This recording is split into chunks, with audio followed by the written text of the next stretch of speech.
সিলেট বাউল ঐক্য পরিষদ অর্থাৎ ৬০টা জেলায় ঐক্য পরিষদ তৈরি করা হয়েছিল। আর এই সময়ে একটা ইলেকশন হওয়ার কথা ছিল, কিন্তু ইলেকশনটা হয়নি। ইলেকশন হয়নি ওই কারণে যে গীতিকার শাহ শফিক ভাই আসলে সবাইরে মনে প্রাণে ভালোবাসেন, তাই ইলেকশন না দিয়া সিলেকশনে দুইজন ব্যক্তিরে উনি পাশ করাইলা। কে সেই দুইজন ব্যক্তি? আমরা সভাপতি খালা ভাই আর জ্ঞানের সাগর সুজলাল বাবু।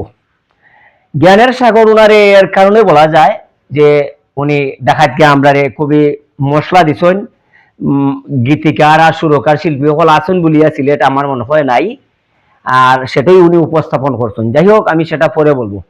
কথা হচ্ছে গিয়া, এই যে শফিক ভাই যে গীতিকার সুরকার শিল্পী সকলের লাগে উনি মানে তার ফকের টেকা করছে হইরা মান সম্মান বজায় রাখতে চায় সিলেটের, আর ওই ব্যক্তিরা এ বেটার পয়সা বেটার ফকেটের, কিন্তু তারা সিলেটের মান সম্মান দইরা রাখে না, বাহিরে গিয়া মানে বিঘ্নিত করে, বিক্রি করে, লাঞ্ছিত করে, অপমানিত করে।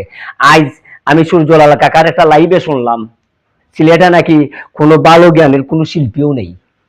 সাংস্কৃতিক অঙ্গন কাকে বলে উনি বুঝতেই পারেন নাই, শুধু উনি ঢাকায় গিয়ে সন্তুষ্ট হয়ে গেছেন। অর্থাৎ এই ঢাকায় যে শিল্পীরা রয়েছে ওরা শিল্পী, আর সিলেটের শিল্পীরা শিল্পী নয়। তাই জ্ঞানের সাগর সূর্যলাল কাকারে আবারও বলতেছি, আপনি হয়তো ভুলে গেছেন ইতিহাস। রাধারমন, রমেশ ঠাকুর, রই ঠাকুর, দূরবীন শাহ, এরপরে রয়েছে আপনার খারি আমির উদ্দিন, এরপরে রয়েছে আপনার পদক যে ব্যক্তি পেয়েছে, জ্ঞানের পদক যে ব্যক্তি পেয়েছে শাহ আব্দুল করিম এবং মসরু পাগলা, এরপরে হাসন রাজা।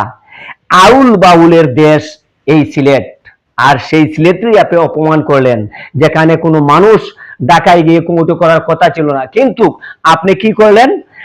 সমস্ত কিছু ডিঙ্গাইয়া আপনারা দুজন ব্যক্তিরা চুপি চুপি গিয়ে ডাকাত আপনারা কি যে পেয়েছেন আর কি যে পাইবেন সেটা আপনারাই জানেন। যদি বড় হাতে কিছু পান তাহলে আলহামদুলিল্লাহ, কমিটির সাথে বসে আপনারা সবাইকে বলিয়ে বের হয়ে যেতেন। আপনারা তো কেউ ধরতো না, মারতো না, মাইরা রাখার জিনিস নয়। কিন্তু আপনারা এটা না করে সমস্ত সিলেটরে কেন অপমান করলেন? সেই সাহসটা আপনারা কোথায় পাইলেন? কে দিয়েছে? আমি সিলেটে মাসুক সেটা জানতে চাই। আমি সিলেটের শিল্পী হলতে অপমান করার কারণে আমি বাধ্য হয়ে লাইভে আসলাম। আর আপনি দয়া করে লাইভে এসে ক্ষমা চাইবেন। ক্ষমা না চাওয়া পর্যন্ত কোনো নিস্তার নাই। আমি দ্বিতীয় ভিডিওতে যেন আসতে না হয়। আল্লাহ হাফিজ।